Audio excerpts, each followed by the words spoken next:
الحمدللہ رب العالمین والصلو والسلام علی سید المرسلین اما بعد فاعوذ باللہ من الشیطان الرجیم بسم اللہ الرحمن الرحیم الصلاۃ والسلام علیک یا رسول اللہ وعلی آلک واصحابک یا حبیب اللہ الصلاۃ والسلام علیک یا نبی اللہ وعلی آلک واصحابک یا نور اللہ۔ میٹھے میٹھے اسلامی بھائیوں اور مدنی چینل کے ناظرین، سلسلہ دارالفتہ اہل سنت میں ایک بار پھر آپ کو مرحبا کہتے ہیں۔ الحمدللہ عز و جل، آج ہمارے سلسلے کی جو خصوصیت ہے، آج کے سلسلے میں دو مفتیان کرام تشریف فرما ہیں۔ میرے سیدھے ہاتھ پر مفتی سجاد صاحب تشریف فرما ہیں اور الٹے ہاتھ پر مفتی نوید صاحب تشریف فرما ہیں، جو کہ حیدرآباد میں تشریف فرما ہوتے ہیں۔ حیدرآباد فیضان مدینہ افندی ٹاؤن میں جو واقع ہے، اسی کے قریب دارالفتہ اہل سنت موجود ہے، وہاں آپ تشریف فرما ہوتے ہیں۔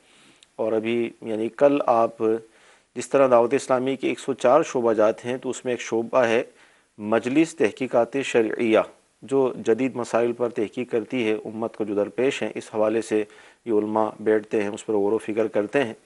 تو ماشاءاللہ عز و جل آپ اس میں تشریف لائے تھے، تو آج موجود تھے، تو الحمدللہ یہاں اس وقت ہمارے ساتھ موجود ہیں۔ ان سے بھی ہم سوالات کے جوابات لیں گے۔ ابتداء درود پاک کی فضیلت عرض کی جاتی ہے کہ فرمان مصطفیٰ صلی اللہ تعالی علیہ وسلم ہے، مجھ پر درود پاک پڑھنا پل صراط پر نور ہے، جو روز جمعہ مجھ پر 80 بار درود پاک پڑھے، اس کے 80 سال کے گناہ معاف ہو جائیں گے۔ صلوا علی الحبیب صلی اللہ تعالی علی محمد صلی اللہ علیہ وسلم۔ آئیے آپ کی کالز کو ہم شامل سلسلہ کرتے ہیں۔ میرا سوال یہ ہے کہ اگر ایک میاں بیوی نے قرآن پر ہاتھ رکھ کے قسم کھائی ہو اور وہ پوری نہ ہو سکے، تو اس کے بارے میں پوچھنا تھا کہ اس میں کتنے روزے رکھنے پڑیں گے اور کیا دینا پڑے گا، اس سے کیا کام ہے؟ جی مفتی سجاد صاحب کیا فرمائیں گے قسم کا کفارہ؟ الحمدللہ رب العالمین والصلاة والسلام علی سید الانبیاء والمرسلین، اما بعد فاعوذ باللہ من الشیطان الرجیم، بسم اللہ الرحمن الرحیم۔ پہلی بات تو یہ ہے کہ عام طور پر لوگ قرآن پاک کے اوپر ہاتھ رکھ کر کوئی بات کہتے ہیں تو اس کو قسم سمجھتے ہیں۔ جی ہاتھ رکھ کر کوئی بات جو ہے وہ کہنا یا کرنا یا اس کا وعدہ کرنا، یہ شرعاً تو قسم نہیں ہے۔ صحیح۔ لیکن اگر قسم کے الفاظ کہے ہیں تو یہ گویا کہ اور مؤکد کر دیا ہے، قسم بھی کہی ہے، قرآن پاک کے اوپر ہاتھ بھی رکھا ہے۔ تو اب اگر قسم انہوں نے توڑ دی ہے، صحیح، یعنی جس کام کی انہوں نے قسم کہی تھی وہ نہیں کر سکے، قسم جو ہے وہ ٹوٹ گئی۔ جیسے کسی کام کے کرنے کی قسم کہی تھی، صحیح، وہ نہیں کر سکے، یا کسی کے نہ کرنے کی قسم کہی تھی اور وہ کر لیا اور قسم ٹوٹ گئی، تو اس صورت میں قسم کا کفارہ ادا کریں گے۔ صحیح۔ جو قسم کا کفارہ ہے وہ یہ ہے کہ 10 مسکینوں کو کھانا کھلائے، صحیح، یا کپڑے پہنائیں۔ ان دونوں میں اختیار ہے، صحیح، یا تو کھانا کھلا دیں یا کپڑے پہنا دیں۔ اور اگر ان دونوں کی استطاعت نہیں ہے تو پھر مسلسل 3 دن کے روزے رکھیں۔ ٹھیک۔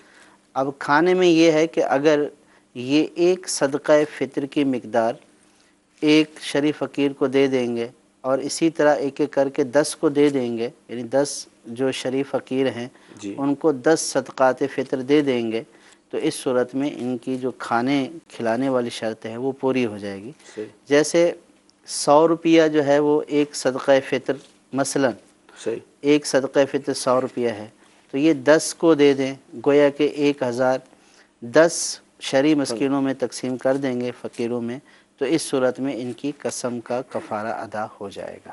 اچھا، یہاں پر جیسے ہم اپنے شہر میں بھی ہم دیکھتے ہیں کہ لوگ ہوٹل والے کو 1000 روپے دے دیے، 2000 روپے دے دیے مثال کے طور پہ، اور وہاں پر فقیر بھی باہر بیٹھے ہوتے ہیں بھوکے پیاسے، جو ہم تو وہ ان کو کھانا کھلا دیتے ہیں، تو کیا اس طرح یہ کفارہ ادا ہو جائے گا؟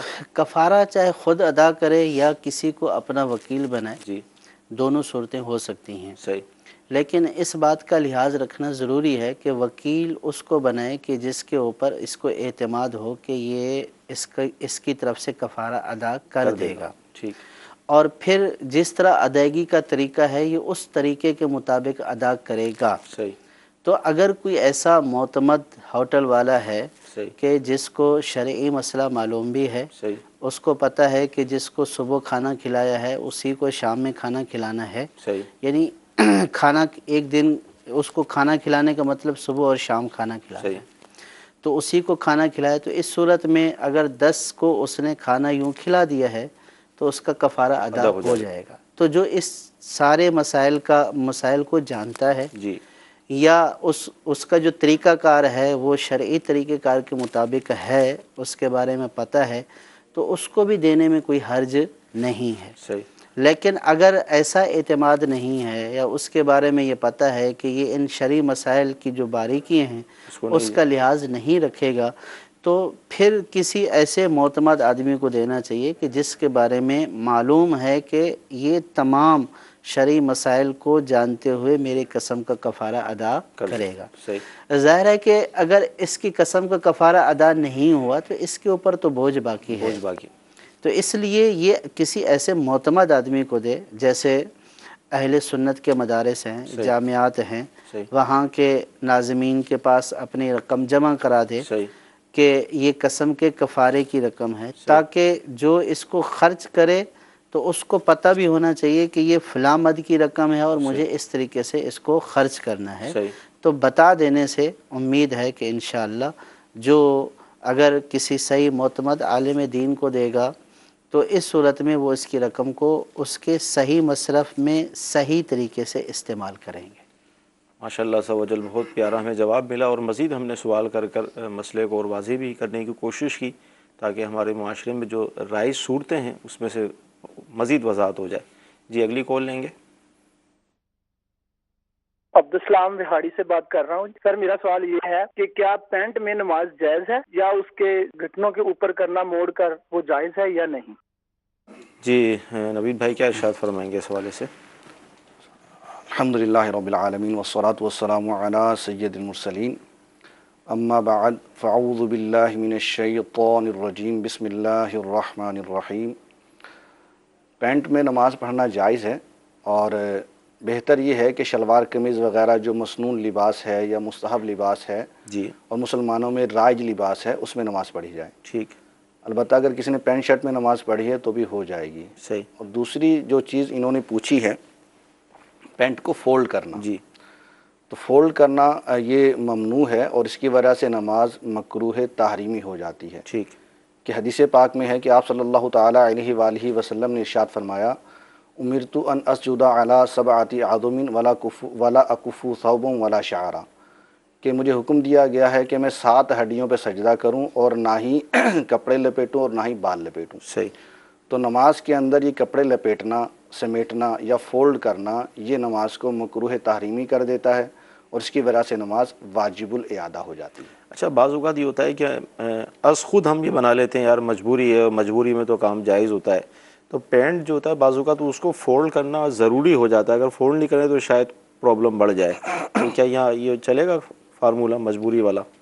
اصل میں ایسی تو بظاہر کوئی مجبوری نظر نہیں آتی ہے، کیونکہ عمومی طور پہ جب وہ چل رہے پھر رہے ہوتے ہیں تو فولڈ نہیں کرتے ہیں، پینٹ کو کھول لیتے ہیں۔ نماز کے لیے جب آتے ہیں تو پھر قصداً جان بوجھ کے اس کو فولڈ کرتے ہیں۔ صحیح۔ تو اگر کوئی مجبوری ہوگی تو اس کو دیکھ لیا جائے گا، اس کے لیے وہ دارالفت اہل سنت میں بالمشافہ رابطہ کر لیں یا فون نمبر پہ رابطہ کر لیں۔ عام طور پر جس کو مجبوری کہا جاتا ہے وہ یوں ہوتا ہے کہ پینٹ جو ہے وہ اتنی ٹائٹ ہوتی ہے کہ رکوع سجود میں جو ہے وہ جانا ان کے لیے مشکل ہوتا ہے، جس کو وہ اپنے طور پر مجبوری کہہ رہے ہوتے ہیں۔ جی، تو یہ تو وہ مجبوری ہے کہ جو خود سے اوڑھی ہوئی ہے، اور اگر ایسی مجبوری کی صورت میں اس کا حل یہ ہو کہ اس کو فولڈ کرنا پڑے، تب تو پھر ایسا لباس پہننا ہی جائز نہیں ہوگا کہ جس کی وجہ سے نماز کراہت تحریمی کی طرف جا رہی ہے۔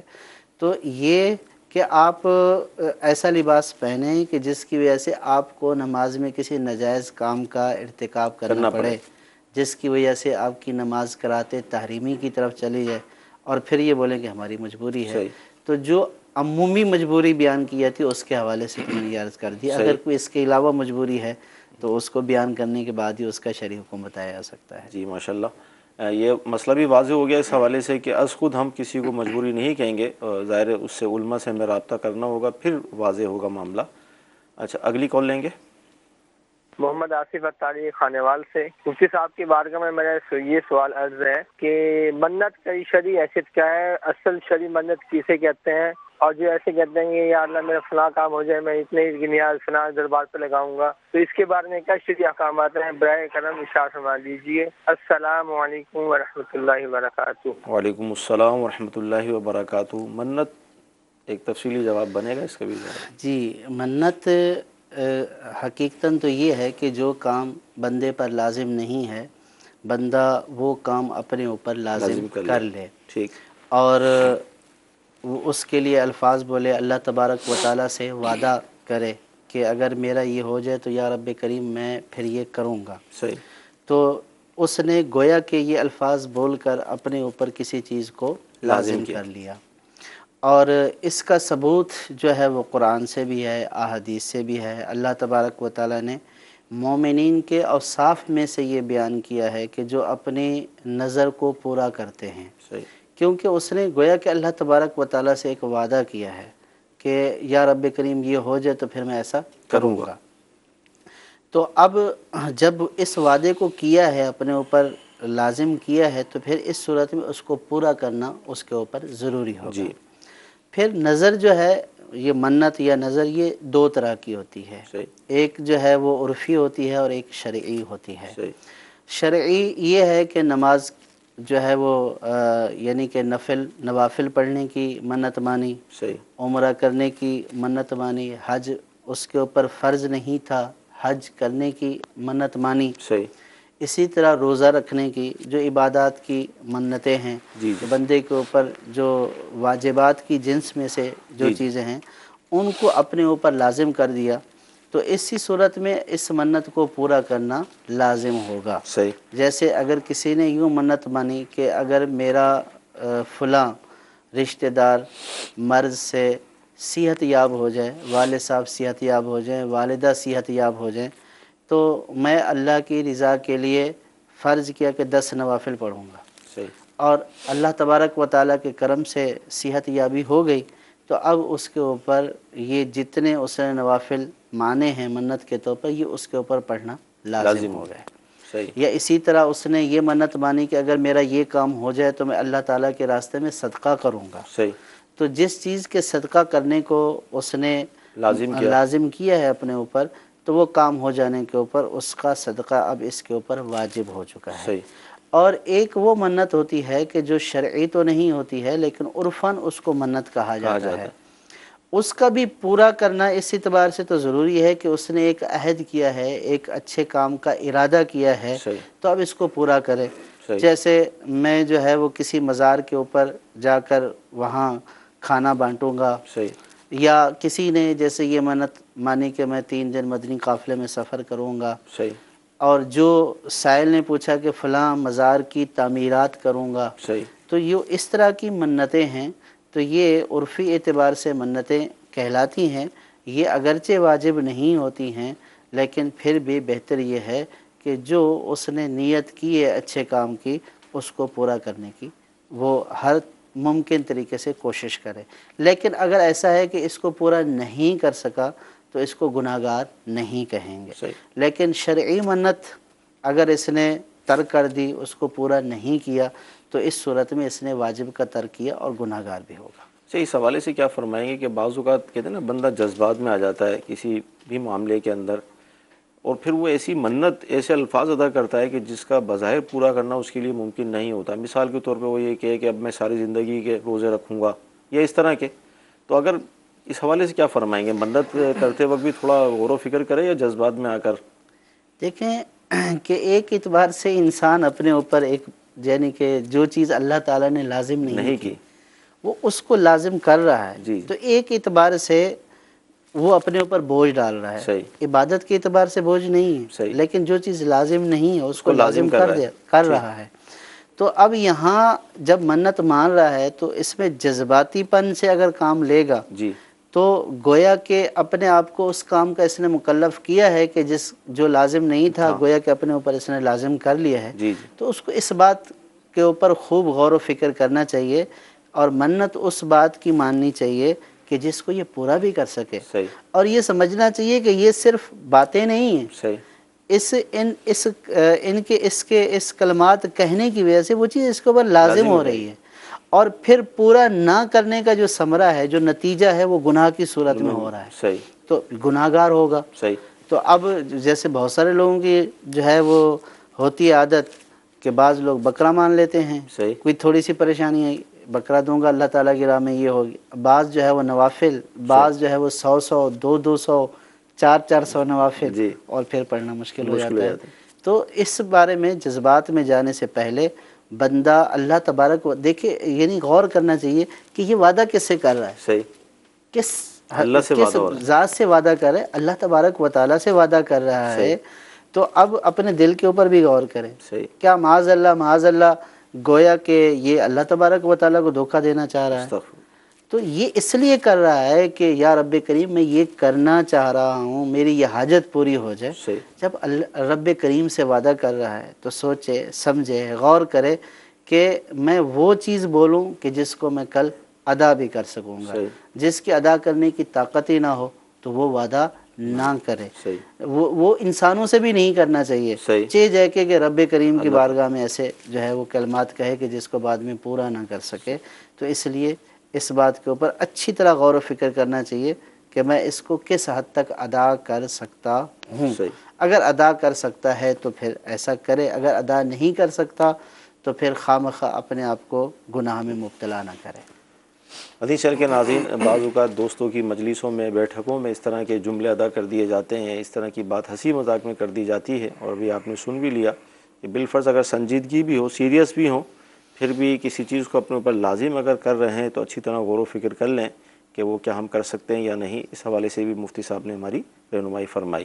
جی اگلی کال لیں گے۔ میں شمون رضا اتاری قد پرام مدینہ ترولیا سے عرض کر رہا ہوں۔ کچھ لوگوں کا خیال ہے کہ ایصال ثواب صرف اولاد کرے تو والدین کو پہنچتا ہے، دوسرے ایصال ثواب کریں تو نہیں پہنچتا۔ اس حوالے سے مفتی صاحب سے رہنمائی حاصل کرنی۔ جی نوید بھائی، کیا ارشاد فرمائیں گے ایصال ثواب کے حوالے سے؟ یہ جو اسلامی سوچتے ہیں کہ ایصال ثواب اگر اولاد کرے تو پہنچتا ہے اور کوئی اور کرے تو نہیں پہنچتا، تو وہ شدید غلط فہمی پر ہیں۔ صحیح، تو ان کو اپنی غلط فہمی دور کرنی چاہیے، کیونکہ اس میں آیات اور احادیث بالکل مطلق ہیں۔ بلکہ ایک حدیث پاک میں ہے کہ اگر کوئی شخص قبرستان کے پاس سے گزرے اور 11 مرتبہ سورہ اخلاص پڑھے اور اس کا ثواب قبرستان والوں کو ایصال کر دے، پہنچا دے، تو اللہ تبارک و تعالیٰ ان قبرستان والوں کی مغفرت فرما دیتا ہے، اور جتنے قبرستان میں لوگ موجود ہیں ان کے برابر ایصال ثواب کرنے والے کو اجر عطا فرماتا سبحان ہے۔ اللہ، تو یہاں پر بھی جو ہے اولاد کا ذکر نہیں ہے۔ صحیح، تو اس ایصال ثواب جو ہے کوئی بھی مسلمان کسی دوسرے مسلمان کو کر سکتا ہے، شرعی طور پر اس میں کوئی ممانعت نہیں ہے۔ ٹھیک ہے۔ اچھا، کچھ ایس ایم ایس بھی ہم شامل کرتے ہیں۔ نوید بھائی کیا فرمائیں گے، نماز کی رکعتوں میں اگر بھول جائیں تو اب کیا کریں؟ حسن بھولنے والا تو اب یہ سوال کافی طویل ہو جائے گا، اس کو تھوڑا سا مقید کر لیتے ہیں تاکہ آسانی رہے مقید کرنا۔ رکعت بھول گئے اس حوالے سے؟ جی تو مثال کے طور پہ 4 رکعتیں پڑھنی تھیں جی، اور بھول گئے کہ اب 3 پڑھی ہیں کہ 4 پڑھی ہیں۔ صحیح، زیادہ تر شبہ اسی کے اندر ہوتا ہے۔ تو اگر یہ پہلی مرتبہ کا معاملہ ہے، صحیح، سب سے پہلے تو یہ ہے کہ وہ اپنا ظن غالب کرے کہ اس کا ظن غالب کس طرف ہے۔ صحیح، جس طرف اس کا ظن غالب ہے تو اس پر عمل کرے، اور اگر ظن غالب کسی بھی طرف نہیں ہوتا، نہیں یا ذہن میں آتا ہے کہ 4 رکعتیں ہیں کہ 3 رکعتیں ہیں، تو پھر وہ 3 رکعتیں ان کو شمار کرے، صحیح، اور 4 کے اعتبار سے یہاں پر قاعدہ بھی کرے۔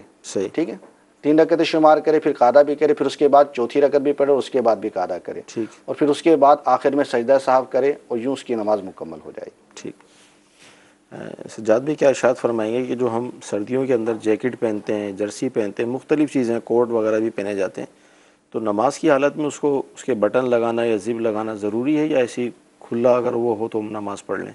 بٹن یا زپ لگانا ضروری نہیں ہے، اگر وہ کھلا ہوا بھی ہے تو نماز میں کسی قسم کی کراہت نہیں ہے۔ صحیح۔ نہیں، یہ جو کانسیپٹ ہے کہ وہ سینہ کھلا ہوا نظر آتا ہے، تو یہ سینے والی صورت ہے کیا اس میں؟ اصل میں جیکٹ تو عام طور پر قمیض کے اوپر پہنی جاتی ہے، صحیح، نیچے قمیض ہوتی ہے، بٹن بند ہوتے ہیں، اور صحیح، اس کے اوپر جیکٹ پہنی جاتی ہے۔ صحیح، تو اور جواب بھی اسی کا دیا گیا، اسی صورت میں تو کوئی حرج نہیں ہے۔ تو وہ مسئلہ جو ہے وہ یہ ہے کہ گریبان پورا سینہ نظر آ رہا ہے، سینے کا اکثر حصہ جو ہے وہ نظر آ رہا ہے، ٹھیک، تو یہ والی صورت کراہت تحریمی کی طرف لے جاتی ہے۔ صحیح، لیکن جس نے واسکٹ یا کوٹ یا اس طرح کی چیز جو ہے وہ کپڑوں کے اوپر پہنی ہوئی ہوتی ہے تو ایسی صورت نہیں ہوتی جو کراہت تحریمی والی ہے۔ ٹھیک جی، اگلی کال لیں گے۔ یہ سوال ہے مفتی صاحب سے کہ میں والد صاحب کے نام کا عمرہ کرنا چاہتا ہوں، تو ایک تو یہ اس کا کوئی طریقہ وغیرہ بتا دیں، اور عمرے پہ پہلی دفعہ جا رہا ہوں تو یہ کوئی کتاب وغیرہ ہے آپ کی جس کے ساتھ تصویریں بھی ہوں تو؟ جی سجاد بھائی کیا ارشاد فرمائیں گے والد صاحب کے لیے، اور عمرہ اور کتاب وغیرہ کوئی رہنمائی بھی؟ جی، والد صاحب کے لیے یہ عمرہ تو یعنی عمرے کی نیت تو یہ خود ہی کریں گے، صحیح، والد صاحب کو عمرے کا ثواب پہنچائیں گے، صحیح، یعنی عمرے کے جو ارکان ہوں گے یہ خود ہی ادا کریں گے۔ یہ یہاں عمرے میں حج بدل والی وہ صورت نہیں ہے، عمرہ تو یہ خود کریں گے، اور جو یہ عمرہ کریں گے اس کا ثواب جو ہے وہ والد صاحب کو ایصال کر دیں، صحیح، تو انشاءاللہ ان کو بھی ملے گا اور ان کے والد صاحب کو بھی ثواب ملے گا۔ ٹھیک ہے۔ اور جہاں تک کتاب کا تعلق ہے تو الحمدللہ اس سلسلے میں جو ہے وہ بہت ہی پیاری کتاب کہ اگر اس کتاب کو ساتھ رکھ لیا جائے صحیح، تو قدم قدم کے اوپر رہنمائی کرتی ہے، یعنی گھر سے نکلنے سے پہلے، گھر سے نکلنے سے ایئرپورٹ سے جہاز میں بیٹھنا، پھر سارے معاملات جو ہے وہ اگر اس کتاب کی رہنمائی میں جو ہے وہ کیے جائیں تو انشاءاللہ کافی حد تک، بلکہ کافی حد تک جو ہے وہ ان کا عمرہ غلطیوں سے پاک رہے گا۔ صحیح، اور وہ کتاب ہے رفیق المعتمرین۔ صحیح، تو رفیق المعتمرین خاص عمرہ پر جانے والوں کے لیے لکھی گئی ہے، امیر اہل سنت دامت برکاتہم عالیہ کی یہ کتاب ہے۔ صحیح، اور اسی طریقے سے امیر اہل سنت دامت برکاتہم العالیہ کی جو ہے VCDs بھی ملتی ہیں، صحیح، حج کا طریقہ، عمرے کا طریقہ۔ اسی طرح دعوت اسلامی کے IT شعبہ نے صحیح، جو ہے اپلیکیشن بھی بنائی ہے حج و عمرہ سے متعلق، ٹھیک، تو اس میں بھی قدم قدم پر رہنمائی ہے کہ احرام کیسے باندھا جائے گا، طواف کہاں سے شروع کریں گے، کہاں پر ختم کریں گے، صحیح، پھر اس کے بعد کیا کرنا ہے، تو وہ ایک پریکٹیکل طریقہ بتایا گیا ہے۔ تو اگر اپلیکیشن ڈاؤن لوڈ کر لیں گے اور ساتھ رفیق المعتمرین لے لیں گے تو انشاءاللہ یہ کفایت کرے گا اور کافی حد تک عمرہ صحیح کرنے میں کامیاب ہو جائیں گے۔ ماشاءاللہ۔ عمرے کے حوالے سے بھی رہنمائی فرمائی، کتابیں کون سی موجود ہیں، اسی طرح VCDs بھی ہیں، اور بھی مواد موجود ہے، تو دعوت اسلامی کے کسی ذمہ دار سے اگر آپ رابطہ کر لیں گے تو انشاءاللہ مزید آپ کو آسانی ہو جائے گی۔ جی اگلی کال۔ یہ پوچھنا تھی کہ مغرب کا ٹائم کب تک رہتا ہے؟ مغرب کا وقت کب تک رہتا ہے؟ یہ مشہور ہے کہ وہ سیاہی آ گئی یا تارے نظر آ رہے ہیں تو یوں۔ اصل میں ایک تو سادہ سے اس کے جواب تو یہ ہے کہ مغرب کا وقت عشاء تک رہتا ہے، لیکن شرعی اعتبار سے جو علامتیں بیان کی گئی ہیں اس میں یہ ہے کہ شفق ابید یعنی سفید رنگ کی آسمان پر روشنی پھیلتی ہے شفق احمر غروب ہونے کے بعد، تو جب وہ شفق ابید ختم ہو جائے گا اس وقت تک مغرب کا وقت رہتا ہے، اور اس کے ختم ہونے سے عشاء کا وقت شروع ہو جاتا ہے۔ یعنی جب سورج غروب کرتا ہے تو غروب کرنے کے بعد جو ہے مغرب کی سمت سے جو ہے ایک سرخ رنگ کی روشنی ابھرتی ہے، آسمان پر پھیل جاتی ہے، غور کرنے والوں کو نظر آتی ہے، اس کو کہا جاتا ہے شفق احمر۔ اس کے بعد جب یہ غروب ہو جاتی، ختم ہو جاتی روشنی، تو اس کے بعد پھر یہ مشرق کی جانب روشنی پھیلتی ہے، اور وہ آسمان کے اوپر پھیلتی ہے، اور وہ ہوتی ہے سفیدی مائل، جس کو کہا جاتا ہے شفق ابید۔ تو جب یہ سفیدی مائل روشنی جو ہے ختم ہو جاتی ہے تو اس کے ساتھ ہی مغرب کا وقت ختم ہو جاتا ہے اور پھر عشاء کا وقت شروع ہو جاتا ہے۔ تو یہ تو ہے تجربہ کار بندے کے لیے کہ جو ان چیزوں کو دیکھ سکتا ہے، پہچان سکتا ہے اور ان کے درمیان فرق کر سکتا ہے۔ تو آسانی کے لیے دعوت اسلامی کی طرف سے اس کی اپلیکیشنز بھی دی گئی ہیں، اور اسی طرح اس پر کتاب بھی موجود ہے اوقات الصلاۃ کی، تو وہ کتاب لے لی جائے، یا www.dawatislami.net سے اس کی اپلیکیشن ڈاؤن لوڈ کر لی جائے اور موبائل میں سیو کر لی جائے، اور آپ کا جو بھی شہر ہے اس کا نام آپ اوپر لے آئیں، اس کے اعتبار سے آپ کو نماز کے اوقات بھی مل جائیں گے۔ مدنی چینل کے ناظرین، جس طرح ابھی مفتی صاحب نے جواب ارشاد فرمایا، اب جیسے مفتی صاحب باب المدینہ میں ہم رہتے ہیں، فلیٹوں کی جو زندگی ہے، تو اگر یہ کہا جائے کہ بعض اوقات تو آسمان بھی نظر نہیں آتا، مطلب جس طرح کی، تو اب ظاہر گھر میں نقشہ ہوگا اوقات صلاۃ کا تو آسانی رہے گی کہ ہم اس کے اندر دیکھ لیں بھی ٹائم ہے یا ختم ہو گیا۔ تو مدنی چینل کے ناظرین، اللہ تعالیٰ کی رحمت ہے کہ دعوت اسلامی کی جو مجلس توقیت ہے اس نے پاکستان کے تقریباً 1700 شہروں کے نقشے شائع کر دیے، کتاب باقاعدہ موجود ہے، تو آپ اپنے جہاں جس شہر میں آپ رہتے ہیں اس حساب سے وہ نقشہ اس میں سے آپ نکال لیں، اس کی فوٹو اسٹیٹ کروا لیں، یا دعوت اسلامی کی ویب سائٹ کا تذکرہ کیا، یہاں سے آپ ڈاؤن لوڈ کر لیں، اور آپ کے گھر میں وہ نقشہ موجود ہونا چاہیے۔ خالی مغرب عشاء کی نماز کا ہی مسئلہ نہیں ہے، 5 نمازوں کا مسئلہ ہے، روزے رکھنے کے حوالے سے، افطار کرنے کے حوالے سے، تو یہ ساری اس میں اوقات موجود ہیں، تو انشاءاللہ آپ کے گھر میں ہوگا تو آپ کے ساتھ ساتھ گھر کی جو خواتین ہیں، اسلامی بہنیں، ان کو بھی انشاءاللہ آسانی ہو جائے گی۔ یہ ایک ایس ایم ایس آیا کہ نوید بھائی، والد صاحب کا فدیہ ان کی جو شریف فقیر اولاد ہے ان کو دے سکتے ہیں نمازوں وغیرہ کا؟ والد صاحب کا فدیہ جو ہے ان کی اولاد کو نہیں دیا جا سکتا، یعنی جس کا فدیہ ادا کیا جا رہا ہے اس کی اولاد کو نہیں دیا جا سکتا، اس کے علاوہ کسی اور کو دیا جا سکتا ہے۔ صحیح جی، اگلی کال لیں گے۔ میرا سوال ہے مفتی صاحب سے، عیدگاہ کو مسجد قرار دے دیا جائے اور اس میں 5 وقت نماز جماعت کی جائے اور اس میں جنازہ ہو جائے گا؟ جی مفتی صاحب کیا فرمائیں گے؟ مسجد میں نماز جنازہ، اس میں علماء کا اختلاف ہے۔ ٹھیک، بعض علماء مسجد میں نماز جنازہ کے جواز کے قائل ہیں، یعنی ہو سکتا ہے، جبکہ بعض علماء کا موقف یہ ہے کہ مسجد میں نماز جنازہ نہیں ہوتا ہے، یعنی پڑھنا جائز نہیں ہے، تو بلکہ مسجد کے علاوہ کسی دوسری جگہ پر پڑھا جائے، فنائے مسجد میں پڑھ سکتے ہیں۔ چاہے اب اس میں بھی بعض لوگ یوں کرتے ہیں کہ جنازہ میت جو ہے وہ مسجد سے باہر ہوتی ہے، لوگ اندر ہوتے ہیں، یا بعض اوقات دونوں میت اور لوگ دونوں اندر مسجد میں ہوتے ہیں، تو چاہے میت باہر ہو لوگ اندر ہوں، یا جو ہے وہ دونوں اندر ہوں، تو اس صورت میں دونوں صورتوں میں اجازت نہیں ہے۔ یہ بعض علماء کا موقف ہے، اور دارالفتہ اہل سنت کا بھی یہی موقف ہے، اور یہی فتویٰ جاری ہوتا ہے کہ مسجد میں پڑھنا جائز نہیں ہے، بلکہ فنائے مسجد میں پڑھا جائے یا کسی دوسری جگہ پر پڑھا جائے۔ بچنا بہتر ہے، مطلب جو اختلاف آپ نے فرمایا۔ دیکھیں، اختلاف تو یہ ہے کہ جو علماء جائز کہتے ہیں، تو جو ان کو فالو کرتے ہوئے پڑھتا ہے، تو اس کو ہم جو ہے وہ یہ نہیں بولیں گے کہ انہوں نے ناجائز اور گناہ کیا ہے، لیکن جو علماء یہ کہتے ہیں کہ نہیں پڑھنا چاہیے، وہ بہتر کا نہیں، وہ یہ کہتے ہیں کہ جائز نہیں، تو اس لیے وہ فتویٰ اس بات کے اوپر دیتے ہیں کہ جواز نہیں ہے، لہٰذا مسجد میں نہ پڑھا۔ ٹھیک ہے جی، اگلی کال لیں گے۔ امام صاحب کا مفتی صاحب کی بارگاہ میں سوال عرض یہ تھا، مدرسے کے چندے کے پیسوں سے کیا امام صاحب کا حجرہ بنا سکتے ہیں یا ان کا گھر بنا سکتے ہیں؟ برائے کرم رہنمائی فرما دیں۔ جی حمید بھائی کیا فرمائیں گے؟ مدرسے کے چندے کے پیسوں سے امام صاحب کا گھر تو بالکل نہیں بنایا جا سکتا، کیونکہ ہر وقف کی جہت الگ ہوتی ہے۔ مدرسہ ایک الگ وقف ہے، مسجد ایک الگ وقف ہے، تو مدرسے کی جو آمدنی ہے یا مدرسے کا جو چندہ ہے وہ مدرسے میں ہی استعمال کیا جائے گا، امام صاحب کا اس میں کوئی حق نہیں ہے، سوائے یہ کہ امام صاحب اس مدرسے میں مدرس ہیں، تو مدرس ہونے کے اعتبار سے وہ اپنی تنخواہ پا سکتے ہیں، اور یوں ہی مدرسین کو جو سہولت دی جاتی ہے جامعات یا مدارس میں تو وہ سہولت حاصل کر سکتے ہیں، لیکن اس کے چندے سے امام صاحب کا گھر نہیں بنایا جا سکتا۔ اچھا، یہاں پر اسے سجاد بھی آپ بھی ارشاد فرمائیں، ہماری یہ ہوتا ہے کہ باؤنڈری کے اندر ہی مسجد بھی ہے، مدرسہ بھی ہے، جو مدرسے کی عمارت ہوتی ہے عموماً وہ ایک باؤنڈری کے اندر ہی دونوں چیزیں ہوتی ہیں، اور مطلقاً چندہ بھی ہوتا ہے، اور ظاہر اس کے اندر امام صاحب کی، مؤذن صاحب کی رہائش وغیرہ بھی ہوتی ہے، تو کیا فرمائیں گے آپ؟ دیکھیں، اس میں تعیین کرنی پڑے گی کہ ایک تو مسجد ہے تو وہ جگہ تو مسجد کے لیے وقف ہو گئی، اور دوسری جگہ جس کو مدرسہ قرار دے دیا تو وہ مدرسے کے لیے وقف ہو گئی۔ ہاں، بعض اوقات ایسا ہوتا ہے کہ ابھی جگہ وقف کرنے سے پہلے اوپر نیچے عمارت بنا دی جاتی ہے، تو فرض کیا کہ نیچے والے حصے میں وضو خانہ ہے اور اوپر جو ہے وہ مدرسہ بنا دیا۔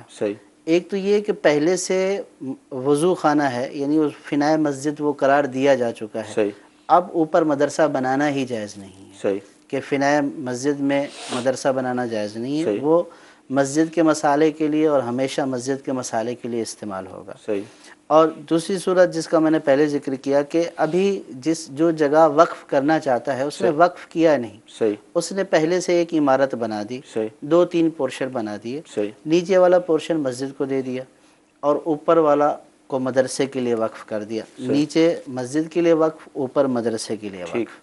اب اگر وہ ایک باؤنڈری میں ہے اور مدرسے کی اوپر والی چھت کے اوپر جو ہے وہ مدرسے کے لیے تو بنایا جا سکتا ہے، چونکہ وہ مدرسے کے لیے جگہ وقف ہو چکی ہے تو اب یہ نہیں کہا جائے گا کہ یہ باؤنڈری کے اندر ہے تو چلو امام صاحب کا کمرہ مدرسے کے اوپر بنا دو۔ اب وہ مدرسے کے لیے وقف ہو چکا ہے تو اس میں امام صاحب کی رہائش یا امام صاحب کا حجرہ بنانا جائز نہیں ہے۔ اسی طرح اگرچہ کہ مسجد اور مدرسہ ایک ہی باؤنڈری وال میں ہیں، لیکن ان کے جو عطیات آتے ہیں، جیسے مدرسے کو کسی نے عطیہ دیا تو وہ مدرسے کا ہو گیا کہ مدرسہ ایک الگ وقف ہے، مسجد ایک الگ وقف ہے۔ صرف ایک چار دیواری میں ہونے سے وہ ایک نہیں ہو جاتے، اگرچہ کہ دونوں چیزیں ایک چار دیواری میں موجود ہیں، لیکن ان کی وقف ہونے کی حیثیت سے اور ان کے وقف ہونے کی الگ الگ وقف ہونے کی حیثیت سے احکام مختلف ہیں۔ مسجد کے احکام مسجد کے لیے، مدرسے کے احکام مدرسے کے لیے لاگو ہوں گے۔ تو اس لیے جیسا کہ مفتی صاحب نے یہ بیان فرمایا ہے کہ مدرسے کی آمدنی میں مسجد کے امام کا حق نہیں ہے اور مسجد کی آمدنی میں مدرسے کا حق نہیں ہے۔ ہاں ایک صورت یہ ہو سکتی ہے کہ لوگ جو عطیات دیتے ہیں وہ مسجد اور مدرسے دونوں کے لیے دیتے ہیں، تو اب یہ جو عطیات دیے ہیں مسجد اور مدرسے دونوں میں استعمال کرنے کے لیے، تو اب ان کو مدرسے میں بھی استعمال کیا جا سکتا ہے اور مسجد میں بھی استعمال کیا جا سکتا ہے۔ تو الغرض صورتیں کئی ہیں، تو اب کسی صورت کو کسی صورت کے اوپر قیاس نہ کیا جائے۔ تو جس کا جو مسئلہ ہے یہاں تو ایک اجمالاً بیان ہوا تو اس کا جواب دے دیا گیا، لیکن اب اس میں اگر کوئی مزید تفصیل ہے یا سمجھ نہیں آیا تو اس کے لیے دارالفتاء اہل سنت سے رابطہ کر کے ایک متعین جو صورت ہوگی وہ جب ہو جائے گی تو پھر اس کا جواب دیا جائے گا۔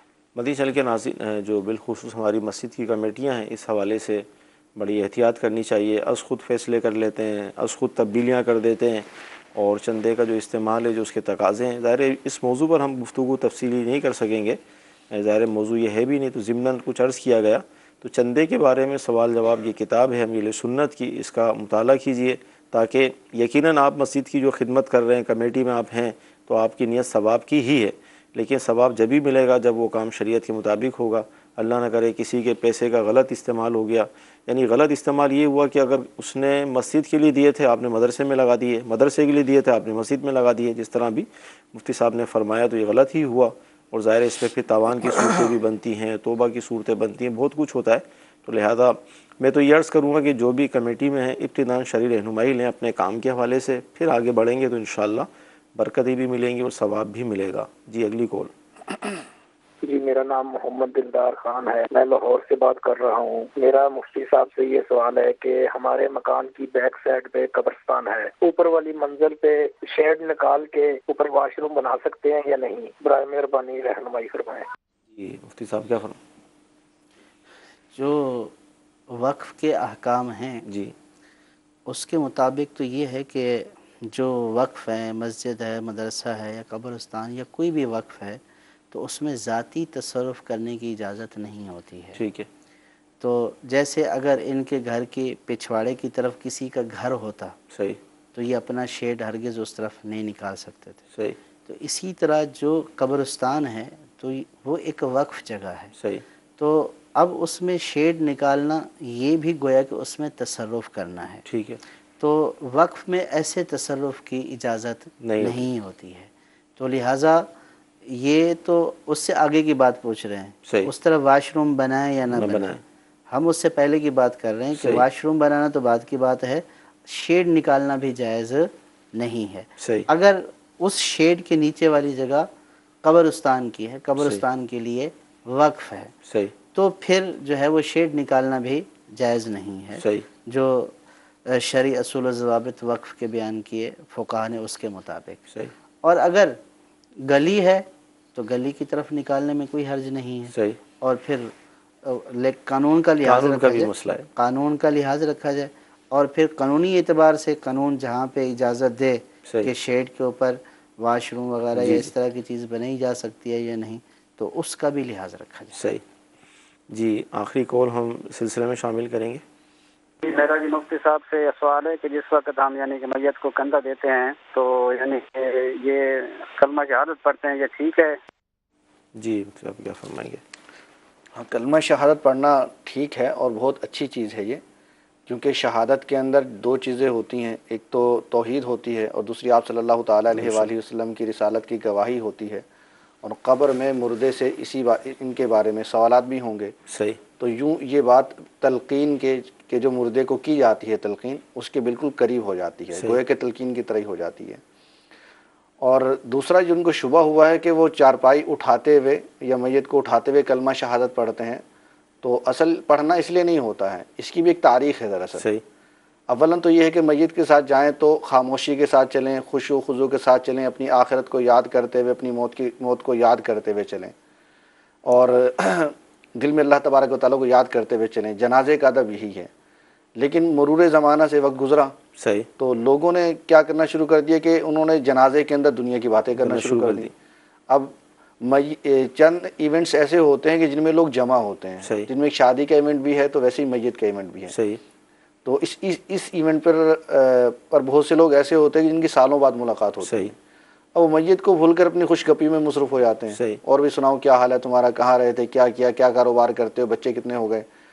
یوں ہی پھر لوگ فضول باتیں بھی کرنا شروع کر دیتے ہیں، پھر ایسے ہی لوگ کہہ کے بھی لگانا شروع کر دیتے ہیں۔ تو میت جو کہ ایک ایونٹ ایسا ہے کہ جو آخرت کی یاد دلانے والا ہے، وہ ایک مچھلی بازار بن جاتا ہے، لوگ اپنے دنیاوی معاملات حل کرنا شروع کر دیتے ہیں، جس طرح نظر آتا ہے سوئم پر 40 پر نظر آتا ہے۔ تو اس پر پھر علماء نے فرمایا کہ بہتر یہ ہے کہ ذکر کریں، کہ جب ذکر کریں گے زبان سے تو پھر یہ دیگر گفتگو سے رک جائیں گے۔ اس ذکر کے اندر جو ہے زیادہ تر نے کلمہ شہادت کو اختیار کیا، کلمہ شہادت کہا جائے کہ اس کے اندر ایک تو پڑھنے والا کلمہ شہادت بھی پڑھے گا، اور پھر دوسرا یہ کہ میت کو بھی تلقین ہوتی رہے گی کہ میرا اس پر ان شہادتین کے اوپر میرا ایمان ہے، اور قبر میں میں نے ان کے جوابات دینے ہیں۔ تو اب عمومی طور پر اب یہ اس کے بعد ٹرینڈ اگلا یہ بن گیا کہ اب جس نے چارپائی پکڑنی ہوتی ہے نا، اٹھانی ہوتی ہے چارپائی، تو وہ کلمہ شہادت کہہ کے چارپائی اٹھا لیتا ہے۔ تو لوگ یہ سمجھتے ہیں شاید کلمہ شہادت چارپائی اٹھانے کے لیے کہا جاتا ہے، تو ایسا نہیں ہے۔ کلمہ شہادت جو ہے تذکیر کے لیے، یاد دلانے کے لیے، اور اللہ تبارک و تعالیٰ کا ذکر کرنے کے لیے، اور یاوا گوئی سے بچنے کے لیے۔ مدنی چینل کے ناظرین، سلسلہ ہوا، بہت اہم معلومات حاصل ہوئی ماشاءاللہ۔ 2 مفتیان کرام تشریف فرما ہوئے، سلسلے کی رونق بھی بڑھ گئی۔ اللہ تعالیٰ کی بارگاہ میں ہم دعا کرتے ہیں کہ اللہ تعالیٰ آج کا ہمارا سلسلہ اپنی بارگاہ میں قبول فرمائے، جو ہم نے سنا ہے، جو سیکھا ہے، اس پر عمل کرنے کی توفیق عطا فرمائے۔ آج جمعرات ہے، مغرب کی نماز کے بعد اجتماعات بھی شروع ہو جاتے ہیں، جہاں آپ کے لیے ممکن ہو ضرور شرکت کیجیے، انشاءاللہ وہاں سے بھی آپ کو بہت کچھ ملے گا، ثواب ملے گا، علم دین ملے گا۔ اللہ ہمیں توفیق عطا فرمائے۔ صلوا علی الحبیب صلی اللہ تعالی علی محمد۔